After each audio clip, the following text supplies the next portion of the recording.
ప్రభువైన యేసుక్రీస్తు నామానికి మహిమ కలుగునుగాక. మీ అందరికీ నా ప్రత్యేకమైన వందనాలు. లోబులుగా మారిపోయిన వారి నిమిత్తం దేవుడు ఎందుకు నిర్లక్ష్యంగా ఉంటున్నాడు? వారిని వెంటనే రక్షించొచ్చు కదా. లోబులంటే ఎవరు? చాలామంది మత్తు పానీయాలకు, వ్యభిచారానికి, డ్రగ్స్కి, సినిమాలకు, సీరియల్స్కు, ఇలా ఎన్నో విషయాలలో బానిసలుగా మారిపోయిన వారు చాలామంది ఉంటారు. ఉపమానముగా చిన్న విషయాన్ని మీతో చెప్పాలని ఆశపడుతున్నాను. 2 వ్యక్తులు ఒక నది దగ్గరకు వెళ్ళారు.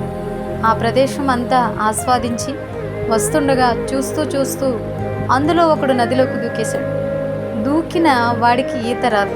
గట్టు మీద ఉన్న వ్యక్తికి దాని లోతు ఎత్తు అన్నీ తెలుసు. చూస్తుండగానే వాడు లోతుకు వెళ్ళిపోతూ మునిగిపోతున్నాడు. ముందుగా ఎంత చెప్పినా వాడు వినకుండా, ఆలోచన లేకుండా, అవగాహన లేకుండా వాడు తొందరపాటు నిర్ణయంతో ముందు కనిపించే ఆ రంగుల వలయానికి ఆకర్షితుడై ఆ ప్రవాహంలోకి దూకేశాడు. కనీసం ఆ ప్రవాహం అతనిని ఏం చేస్తుందో కూడా కొంచెం కూడా ఆలోచన లేకుండా మునిగిపోయే స్థితిలోకి తాను వెళ్ళిపోయాడు.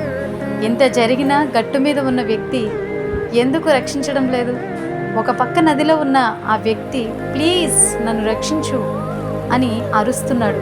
అలా చూస్తూనే ఒక్కసారిగా గట్టు మీద ఉన్న వ్యక్తి నదిలోకి దూకి కొన ప్రాణంతో ఉన్న తన స్నేహితుడిని రక్షించుకుని ఒడ్డుకు చేర్చి తనను బ్రతికించుకునగలిగాడు. తరువాత స్నేహితుడు అడిగాడు, ఎందుకురా నన్ను రక్షించడానికి నువ్వు వెంటనే రాలేదు? నేనంటే నీకు ప్రాణం, కానీ ఎందుకు వచ్చి నన్ను రక్షించలేదు? నన్ను అలా వదిలేసావు అని. అప్పుడు స్నేహితుడు ఈ విధంగా జవాబిచ్చాడు, నేను ఏం చెప్పినా వినిపించుకునే పరిస్థితిలో లేవు. అరిసినా వినకుండా నువ్వు దూకేశావు. వెంటనే నేను రక్షిస్తే నువ్వు నన్ను వెర్రివాడలా చూస్తావేమో, చేతకాని వాళ్ళ చూస్తావేమో, చెప్పావలేరా అంటావేమో ఇంకా చెప్పాలంటే. అందుకనే నువ్వు దూకిన వెంటనే నేను రక్షించలేదు. నా మాటలు నీకు అర్థం కాదు ఆ సమయంలో నీకు నేను చెప్పిన. పైగా నువ్వు నన్ను నిందిస్తావు కూడా. ఏమనంటే నీకు నేనంటే అస్సలు ఇష్టం లేదు, అందుకే నన్ను ఇందులో దూకనించి నన్ను సంతోషం అనేది అనుభవించనివ్వకుండా చేస్తున్నావు అని ఇలా ఎన్నో రకాలుగా నిందించవచ్చు. అందుకే ఇవన్నీ తెలియాలి అని నువ్వు ఎన్నుకున్న మార్గానికి వదిలేశాను అన్నాడు తన స్నేహితుడు. నిజమే కదా.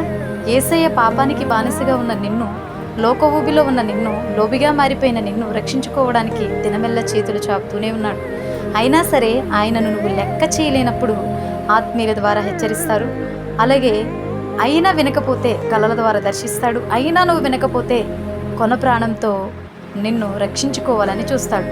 అంతే తప్ప నీ మీద ఆయనకు ప్రేమ లేక కాదు, నీ పట్ల నిర్లక్ష్యంతో కాదు. వెంటనే కాపాడుకోలేనంత కురచ చేతులైతే ఆయన అస్సలే కాదు. చూశారు కదండి, లోబులుగా మారిపోయిన వారి నిమిత్తం దేవుడు వెంటనే ఎందుకు రక్షించడో. నేస్తమా, చదువుతూ వింటున్న నువ్వు కూడా దేవునికి విరోధమైన పాపం చేస్తూ లోబిగా ఉన్నావేమో. అది నిన్ను భయంకరమైన పాపంలోకి త్రోసి దేవునికి దూరం చేసే నిన్ను నరకానికి ఈడ్చుకుని వెళ్తుంది. జాగ్రత్త, అక్కడ నుండి నిన్ను తప్పించే నాదుడు లేడు. హెచ్చరికల్ని మరవవద్దు. దేవుడు నిన్ను హెచ్చరిస్తున్నప్పుడే ఆయన మాటకును విధేయుడివై లోబడితే నువ్వు రక్షించుకొనగలుగుతావు. ఆయన రాజ్యవ్యాప్తిలో నీవు ఉంటావు. ఒకవేళ ఆయన హెచ్చరికల్ని మరిచితే గనక నిత్యనాశనం తప్పదు. అందరికీ ప్రైజ్ ద లార్డ్. దేవుని నామానికి మహిమ కలుగునుగాక.